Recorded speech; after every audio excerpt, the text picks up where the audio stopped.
Hello everybody, it's been quite a while since I've made a video of my vacuum cleaner collection, so I thought I would go ahead and show everybody all of the machines that I currently have, many of which are newer acquisitions since the last time I've been active on YouTube. So let's get started with all of my vintage Hoover uprights. So you can see there's pink Hoover convertible here. This is probably about 1970-ish. A Red Cross convertible. This was the last metal-based convertible. A yellow and kind of like a sand and brown colored Hoover convertible headlight. A blue Hoover convertible, probably like mid-60s. Behind this first row of Hoovers, there is a Hoover 61, a Hoover Citation, a convertible Model 31 Special. Also have a couple of Eurekas, self-propelled Eureka ESP, a Eureka Imperial, and a Eureka Cordaway with their cord reel. Going over here, this is an Electrolux power system from Europe, and they were actually sold here as well under the Kenmore and Eureka names. What's unique about this machine is that this panel comes off and you can actually use it with a bag instead of what they call this cyclone cassette. So it's a very unique machine. Next to that is an Amway CMS 1000. I've had this for about maybe 6 months now. Next to that is a Kenmore Dry Tech dry powder shampooer. This machine is somewhat unique because it was the first James Dyson design product sold in the United States starting in around 1986-1987. Over here we have a couple of Reginas. This is a Regina Housekeeper Plus, one of the later model housekeepers, but not the last model. This is probably from about 93, 94. And next to it is one of the original Regina housekeepers. I'm very lucky to have this machine. There are not too many of these around anymore because of how fragile they are. I also have some very unusual Healthmore product vacuum cleaners. So this is a Princess Vista. It is a straight suction canister vacuum. Next to that, I guess the Eureka's in the way. Next to that is a Princess Ascension, which I'm pretty sure was made by Philips, the same company that made the Org Dutch Tech. These were sold in vacuum cleaner stores, but were marketed by Healthmore. Down here, this is an Optima, and it is basically a filter queen with a bag. And I think there were 2 or 3 models of Optima. I think this is one of the earlier ones, but I could be wrong. Next to that is just a regular filter queen, a filter queen Majestic Triple Crown. Over here is a very nice example of an Electrolux Ultralux. I bought this from the daughter of the original owner on Facebook Marketplace. Has the box with all the attachments. The only issue is it was stored in an attic and some of the parts dry rotted. So I had to replace the cover for the power nozzle as well as the wands because they were cracked. But the canister's in beautiful shape. under this panel for the blower hose, there's like no carbon dust. So this thing was very, very low mileage. Down here we have a common machine next to a very uncommon machine. This is a Rainbow D4, nothing too special about that. But what's next to this is a Koblenz Endurance canister, which looks kind of like a Eureka Rotomatic, but this was actually made by Koblenz. They're very rare. I don't think I've ever actually even seen another one outside of a dealer pamphlet. It's a very unusual machine. Coming over here, we have some Kenmores. I'm very partial to Kenmores because my grandmothers both had Kenmore canisters. This is a green Kenmore Whisper Tone. This was one of the last of the rectangular body Kenmore canisters. This one was made in 1999, and the power nozzle does not have beater bars, which is unusual for a rectangular body Whisper Tone. Most of them had brush rolls with beater bars. This one does not. This is another special vacuum. This was my maternal grandmother's Kenmore canister. She bought it brand new at Sears in 2004. Down here is an Airway Mark V. This is from the early 90s, and I got almost everything with it. And next to that is a distant cousin of the Airway. This is an Air Tech, and long story short, this is a copy of an economy model Airway Priscilla canister. AirTech bought the tooling from the old Airway company and made these machines, and they were sold in vacuum stores, and they were very good vacuums. Unfortunately, they don't make them anymore, but it's hard to see, but there's a Wesselwerk power nozzle with it. You could get them with a Wesselwerk power nozzle. You could also get them with a Centec power nozzle, like compact Kenmore canister power nozzle, the one with the stretch belt. Over here are some very vintage machines. This is another vacuum cleaner that I'm very fortunate to have. This is an Airway Dirtmaster, and it's the first two-motor upright vacuum cleaner in the world. And it was not sold for very long because Airway was sued by Hoover over the brush roll design that had beaters. So these were sold for maybe 1 or 2 years. Not to mention, this vacuum was made in the middle of the Great Depression, and this was an expensive vacuum. So this is something that's awaiting restoration. Hopefully I can get that done next year. This is a vintage Eureka upright, probably from the mid-40s, and I bought this from another collector, and it's in pretty nice condition. This is one of the early Singer uprights.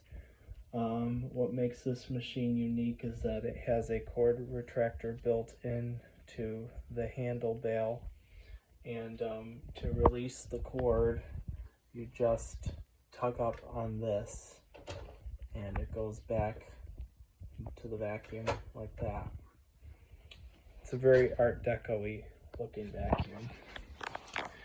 In this corner, this is my paternal grandmother's Kenmore. This wasn't her last vacuum, but it was her second to last vacuum.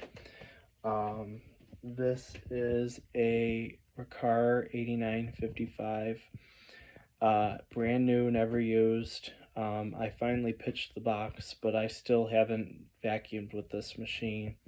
And this was, in my opinion, one of the best vacuums that Taconi Corporation made, because it has a very robust 2-stage lamb motor, and yeah, just a really good machine. Down here we have a few more canisters. This is a Panasonic dual sweep canister made in Japan in the late 1980s, maybe early 1990s. What's unique about this machine is that it has a special motor in the power nozzle that is a reverse agitator. So it spins like this when you push it forward, and then it spins backwards when you pull it back. And I think the idea there was to help prevent the rotating brush from getting caught on the edges of rugs. And it's a very quiet power nozzle. I don't know why they didn't continue that design with other machines, because it's very unique. This is a Miele canister, and it's actually a somewhat unusual model because on the surface it kind of looks like a white star, but it's actually S328I, and I've done some research and I haven't found much information about this machine, but that's essentially what it is. It comes with the older triangular shaped Miele power nozzle that they don't make anymore. It has a metal bottom plate and a metal brush roll, so it's a very robust machine. And this was an era when Miele's that were sold in the United States still had American motors. It wasn't until the early 2000s, around that time, that Miele started putting their own motors in the machines they imported to the United States. Down here is another very unusual vacuum cleaner. This is a Sharp canister. It's made, I want to say, probably the late 80s, early 90s, and I've never seen another one. The power nozzle is, I would say, Panasonic-esque, but the brush roll is totally different in design from a typical Panasonic of the same era. This is a Dyson DC-11 canister. This was the first Dyson canister sold in the United States, with a turbo brush, I would add. Over here are all of my Phantoms. So this is a Kenmore Destiny, and this is a fairly early Destiny. This is the second model Destiny. The first Destiny had a 9-amp motor. The second one had an 11-amp motor. What's unique about this machine, and it's something I didn't know until I acquired this vacuum, is even though it's an 11-amp like the Phantom over here is, this has a exhaust cover integrated into the housing, unlike this Phantom over here that has an exhaust cap. So what that means is you cannot put a HEPA filter housing on this vacuum. It came with no HEPA filter, not even as an option.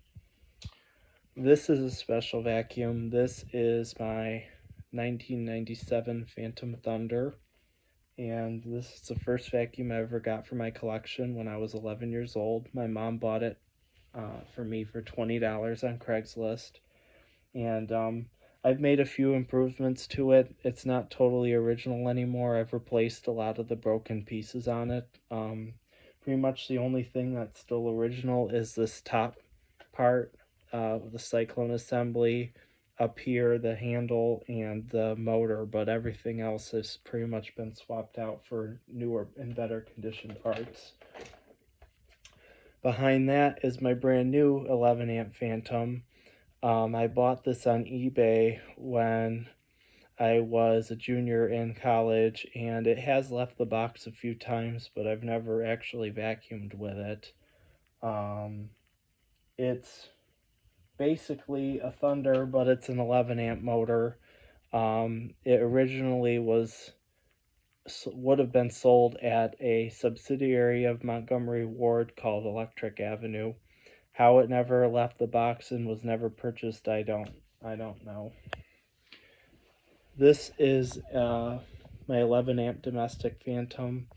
I bought this from the original owner. It came with all the original accessories. including the manual and the credit card slip, which was really neat. In fact, they bought it on my grandmother's 61st birthday, which I thought was really neat. This is my Phantom Cyclone XT. I had the motor rebuilt in it recently, and it works for the most part fairly well, other than there is a problem with a micro switch in the circuit board, which was a common issue on these. So what that means is when I put it into the upright position, the brush will not shut off. But other than that, it works fine. Up here is an original Phantom Fury with a 10 amp motor. I had this rebuilt as well, so it works very nicely. The motor sounds perfect in it. This is a Phantom Lightning, and this is a special vacuum for me because I'm lucky to have every optional accessory that you could have purchased for this machine, which would be the storage step, mini power nozzle, and the floor tool. And I have all of those accessories in my closet over here.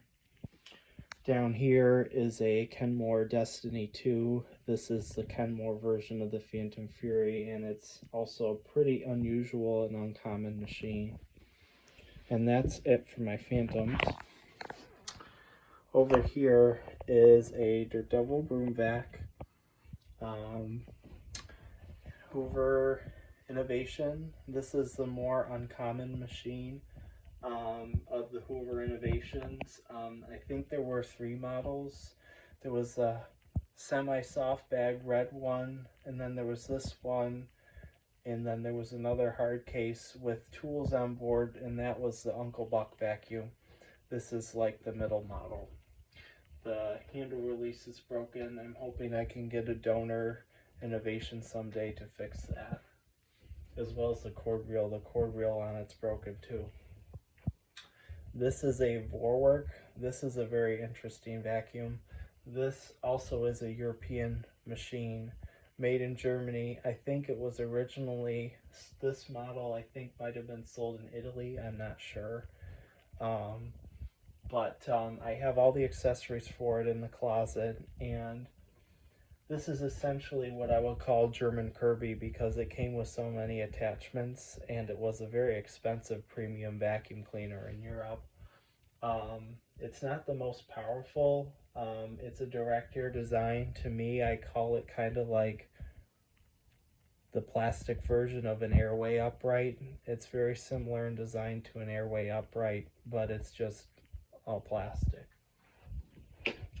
This is nothing special as far as the vacuum in and of itself, but this was the first vacuum I ever bought with my own money. I bought it when I was 9 years old at Walmart for I think about $45. And I used to use it a lot. I don't use it much anymore, but that's why I have this kind of outlier cheap vacuum in my collection, because it was my first vacuum. This is a Dirt Devil car vac. Nothing too special about this other than it's basically the cigarette lighter plug version of a regular Dirt Devil hand vac. This is a Miele Art, somewhat unique upright vacuum made by Miele. And this is the Red Roses one. You can see it has a very pretty pattern on it. This is another Healthmore marketed product. This was made by a German appliance company called Fakir, F-A-K-I-R, and marketed by Healthmore in the United States. They also sold these as a commercial vacuum under the Clark name. But this was sold in vacuum shops. To me, I kind of call it like the smaller cousin of a SIBO. It's very similar in design to an older SIBO or like a Versamatic upright, I would say. This is a Metal Royal upright. I got pretty much all the accessories for it too in the closet. You can see that I have it next to my Kirby because they're so similar in their appearance. This Kirby is my favorite model Kirby, the Legend 2 in red. And I have pretty much everything for it except for the carpet shampoo accessory kit. But I have this machine because it is my favorite Kirby model. In my opinion, the heritage models were the best models of Kirby, and sometimes I wish they didn't get away from those. So coming down here, we have more canisters. So this is a Dirt Devil can vac. This is a somewhat unusual vacuum. This is a Kenmore canister. This was made by the Swedish Electrolux company and imported here under the Kenmore and Eureka names, and it's hard to see, but it's a translucent blue color, very unique. This is a very interesting vacuum as well. This is a brand new Royal tank, and it's a commercial model with a 3-prong cord, straight suction. This has a story behind it. I bought it on Facebook in 2021 from a gentleman who had a friend who used to work for the Royal Company in Cleveland, and they had this. They also had a power nozzle roll canister that I bought that was missing some of the accessories, and that one was weird. It didn't have a serial number, and the only logical explanation I could come up for that machine is that perhaps it was a leftover warranty machine that never made it all the way through production, that maybe they were keeping on hand for extra parts. I never figured that one fully out. Down here is a Lewitt Big Wheel Model 88. Next to it is a really funky Atlas canister that was made by Landers, Frary, and Clark. They also made these under the Universal name prior to this model coming out. And it's really unique because it has tail fins on it, kind of like a Chevy. So it's very testament to the time it was made. Down here is a Eureka Excalibur canister.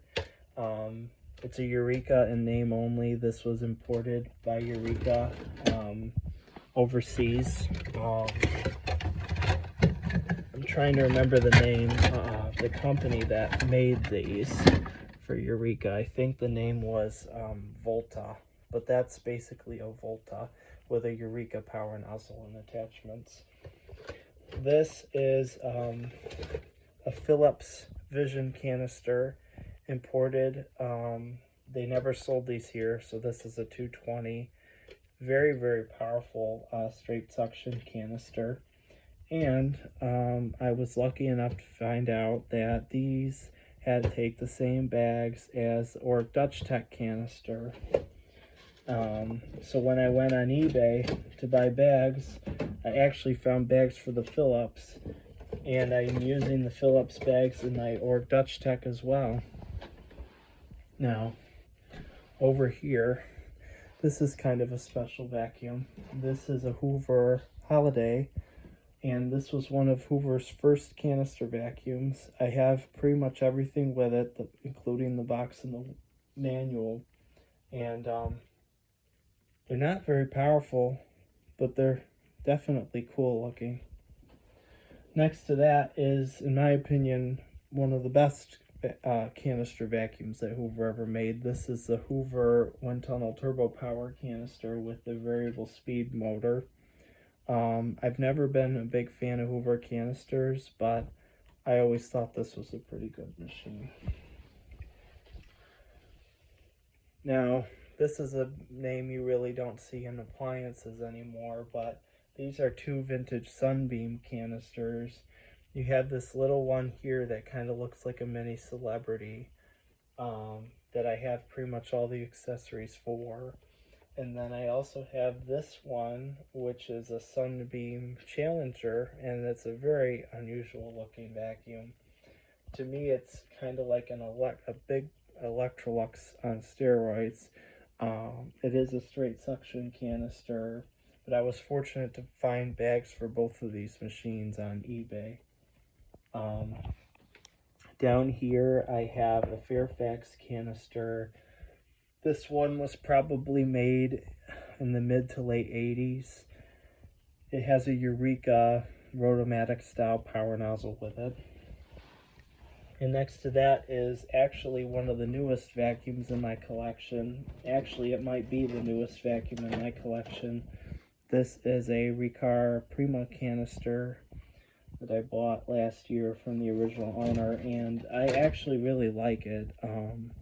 It's not quite the quality of a Miele or Sebo, but it is a very powerful, nice vacuum cleaner to use. Over here are the rest of my canisters. So this is a Hoover portable, which is exactly what it says. It's a portable vacuum that looks like a suitcase. The attachments in the hose store in the vacuum, and you lift it up to pull the hose out, and then you can start vacuuming with it. So that's what this is. And then next to that is my Oreck Dutch Tech canister, which I already mentioned before, imported for Oreck by Philips, and it's kind of a conglomerate of parts. The hose is actually a central vacuum hose, and for this particular model I have a mini Wesselwerk power nozzle, but I think this one originally came with the full-size Wesselwerk power nozzle. There were a few different models of Dutch Tech. There was a green one as well. This one is faded on the top. This is a unique vacuum. This is currently sitting on its side on the shelf, but this is a General Electric R1 Roll Easy. I think this was the first model, but I could be wrong. I have all the accessories for it in the closet over there, but this has these giant wheels right here that basically the machine roll on. They don't really roll that well, but it's still a really cool vacuum cleaner.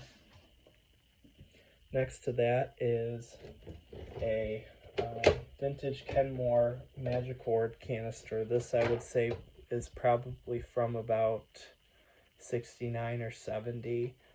And I got this from a collector a couple months ago, and it's hard to see, but the power nozzle is up there for it. Down here we have two more canisters that are distant cousins of each other. This is a TriStar from the late 80s. I have most of the accessories for it. And then next to that is my Patriot home cleaning system,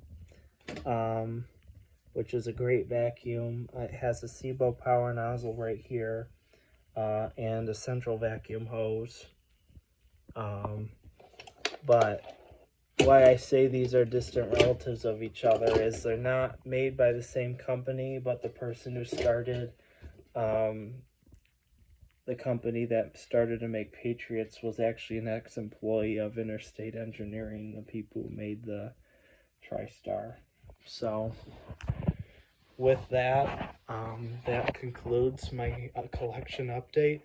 I hope you enjoyed it, and more videos to follow as I get new machines.